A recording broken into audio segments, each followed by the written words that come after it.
and a very good day to all of you. I hope you are doing great and ready for our next topic, which is writing process.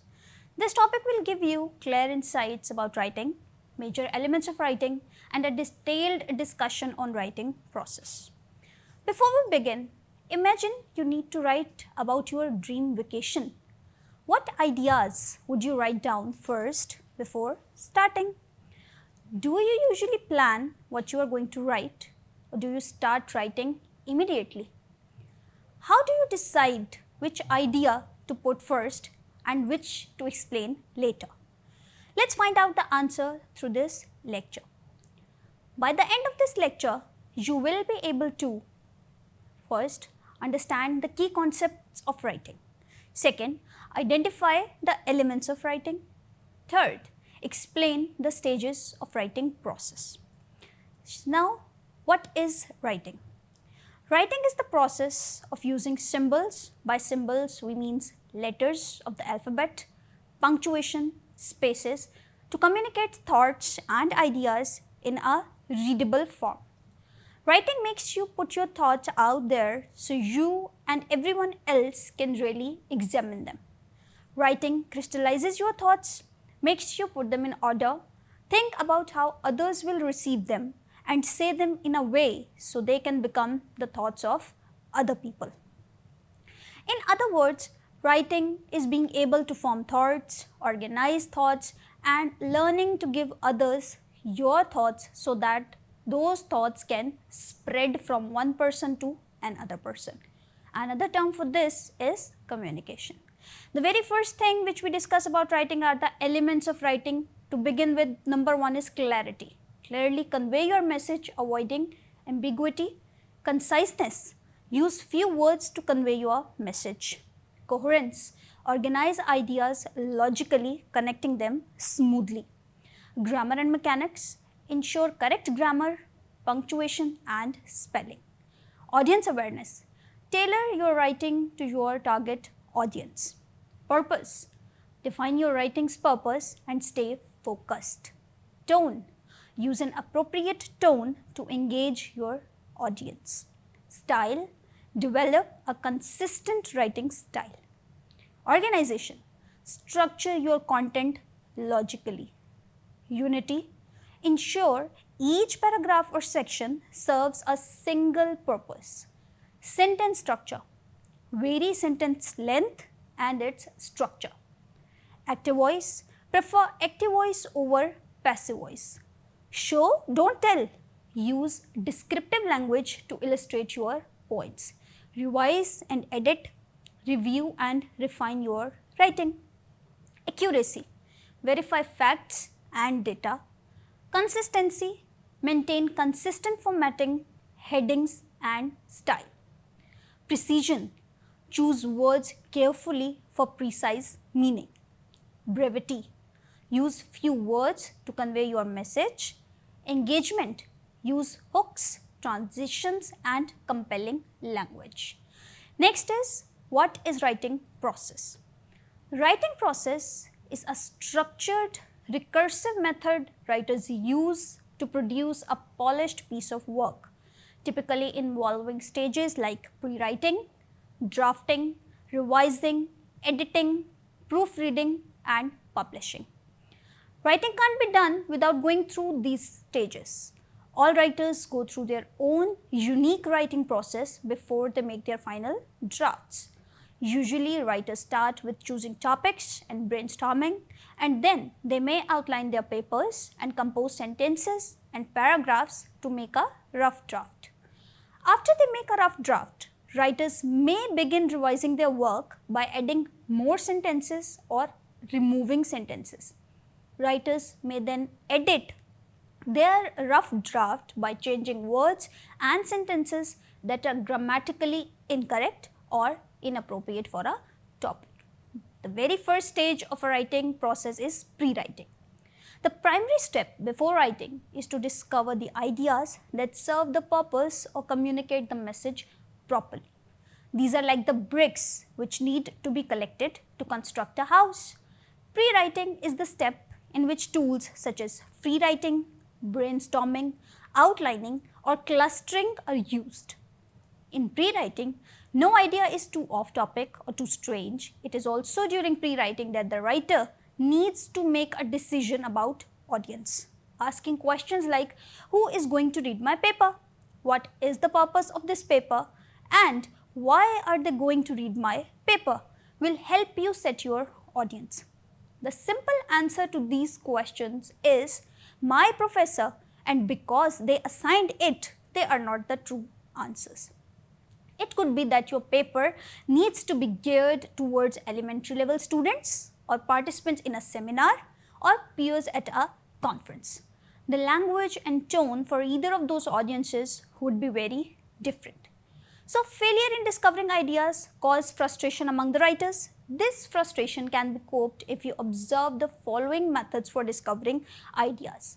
The very first thing is brainstorming. The writing process actually starts before you put pen to paper or fingers to keyboard. The first step is brainstorming. Depending on the assignment, you may be given a topic or you may have to create one yourself. Do an internet search for the topic you will be covering to get a stronger grasp on it and all the potential directions your writing can take. When you brainstorm, you think deeply about the topic you will be covering in your writing and let your mind follow any and every lead it comes across. If you have been assigned to write within a fairly broad area, this is the point where you narrow your topic down to a specific thesis statement. Jot down every idea you have while you brainstorm, even if it's only loosely related to your topic.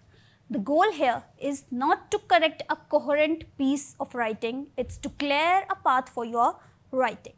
Second thing is free writing. What free writing is, it simply means rapid and uncensored writing. You just take a pen and a paper and commence writing whatever comes to your mind without censoring your ideas or worrying about grammar, spelling and punctuation. Some ideas presented there may be usable, however, it should not be taken as a draft nor be made the foundation of the next drafts. Free writing can be changed into focused writing if we have a topic in hand, fix a time of 5 to 10 minutes and then continue writing. Even if you run out of the thoughts or the thoughts get confused, still keep your pen active. The idea is to continue producing words even if we believe that they might not be usable. The second technique is clustering. This technique describes you to write a single word or phrase in the center of a piece of paper and then write down around it a set of words that are born due to that verb or which explain the different aspects of that word. After this activity, create a second set of words which explain the first set of words or the center word properly. You should keep on enlarging this network of connecting words. This activity may be defined as general clustering. Further stages of writing process includes drafting, revising, editing, proofreading, publishing. Let's discuss drafting. After getting the material and determining the nature of writing, we can begin the first draft. Pay attention to your main idea and produce some usable paper without concerning much with grammar, spelling and punctuation. Start-stop writing for the search of fine phrases and grammatical characteristics will break the rhythm and unity of your writing. Always avoid feeling negative about your writing at that moment because you may look at it critically later on. The draft could be completed at a keyboard or on a paper, and even switching from one medium to another medium is possible to avoid boredom.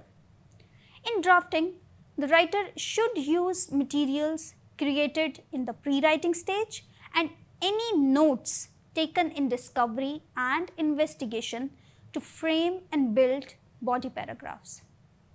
Many writers will tackle their body paragraphs first instead of beginning with an introduction, especially if you are not sure of the exact direction of your paper.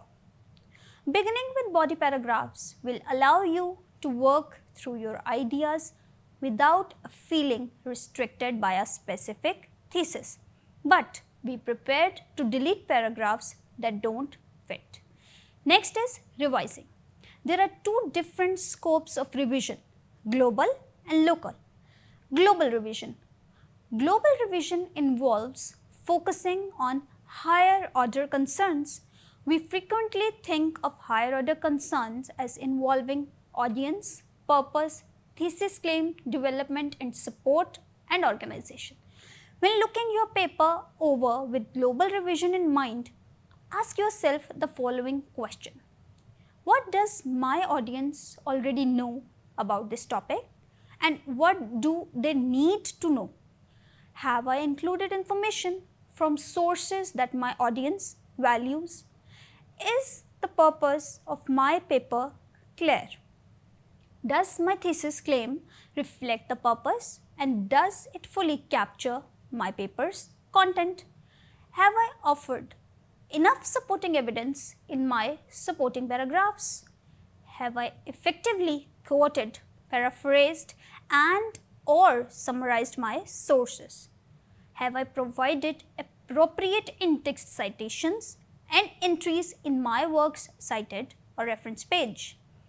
Many also believe that global revision involves looking for issues like cohesion and the overall progression of your paper. If your paragraphs jump from point to point without a clear connection between the points, there is an issue with cohesion. If your paragraphs contain too many points, this is also an issue. Ideally, a paragraph contains one point that is thoroughly discussed and supported with credible evidence. Lastly, if your paper has paragraphs that do not flow in each other but change topic abruptly only to return to a previous thought later, your paper has poor cohesion. Next is local revision. Local issues involve looking for clarity in sentences, ensuring coherence with your ideas. The greatest asset to avoiding and fixing local issues is to use varied sentence structure and to avoid using the same words repeatedly. Repeating the same sentence structure can make your paper feel mechanical and make an interesting topic feel boring. Third stage is revising. Revision simply means adding, cutting and rearranging the material. Revision requires a critical attitude and not a negative one, and willingness to look closely with the idea of improvement. In revision, sometimes we even discard the first rough draft and start again. While revising, observe the following areas. Material. The contents should be clear and easily understandable by the reader and should have enough examples to convey meanings. Also check the unneeded material. Organization. Regarding organization, you should check the beginning, the overall pattern, the flow of paragraph, addition of connectors and the ending. Style. You should check whether the writing is too easy or too difficult and whether the words are not repeated and the lengths of the sentences vary. Mechanics. You should observe grammar, spelling and punctuation. Next stage is editing. After revising, do edit your writing to make it more readable, more understandable and more interesting. While editing, go slow, rather stop often. You should put your finger or pencil on every word, move line by line and sentence by sentence, stopping at the end of every completed thought. You should read your paper many times but focus on one or two kinds of error. Create an improvement chart in which you will list the most common errors and then learn the rules to eliminate them. Request others to look at your work. Use computers for spell and grammar check. The major categories of mechanical errors are following, such as spelling, sound alike words, missing words, wrong words, sentence fragment, capitalization, apostrophe, comma usage. Then the last stage of writing process is proofreading. It is the last step in the preparation of a piece of writing. It is a kind of final polish. Even after editing, there are still certain problems which need to be corrected. Following are the steps of proofreading. Check all the typographical errors such as misspelled, run together and omitted words. You should check carefully the font size, which is 12 point, line spacing, single or double, margins 1 inch and title. You should capitalize all the words in a title except articles, preposition and conjunctions. Spell checks the title, staple or clip the papers and do not let them scattered. Publishing your finished work. Your work is ready to be shared with the world. What it means to publish your work depends on the type of writing you are doing.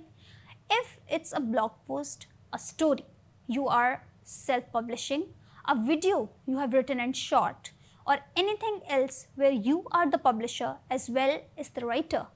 This stage is essentially you uploading your own work and making it available to others. If you just completed an academic assignment or a commission piece for a journal, blog or another outlet to which you are a contributor, this step is when you send it off to your professor or editor. Publishing can also mean submitting your work to an academic journal, querying your novel, or delivering a finished piece of content to your client. No matter what publishing means for your particular piece, take a moment to celebrate. You wrote something and now people are going to read it.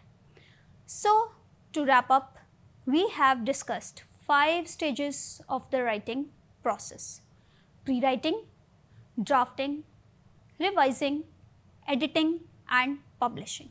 Remember, writing is not about getting it perfect the first time. It's about developing and improving your ideas step by step. In our next session, we'll look at paragraph writing in detail. Thank you for staying engaged and I look forward to hearing your thoughts on our discussion forum. Thank you.